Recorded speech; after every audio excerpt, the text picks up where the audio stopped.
Бу минутларда Козанда Солих Сайдашев исемендәге зур концерт залында Рөстәм Миңнехановның Татарстан президенты вазифаларына кирешү тантанасы инаугурация үтә.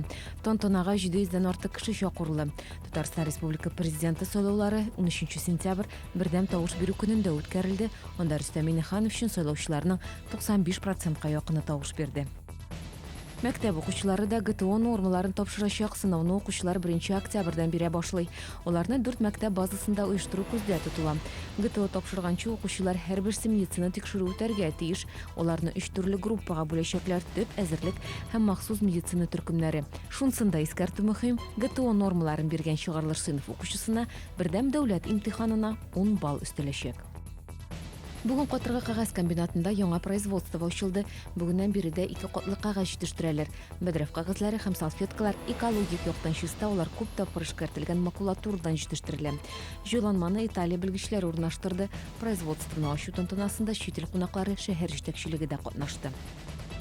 Бүген Яр буе паркы мәйданында Төзүчеләр көненә багышланган бәйрәм чаралары үтәчәк. Тантана кичке 5-тә башлана. Бәйрәмдә шәһәрнең ветеран төзүчеләрен, әлеге өлкәдә зур хезмәт кылган шәһәрдәшләрне хөрмәтләячәкләр.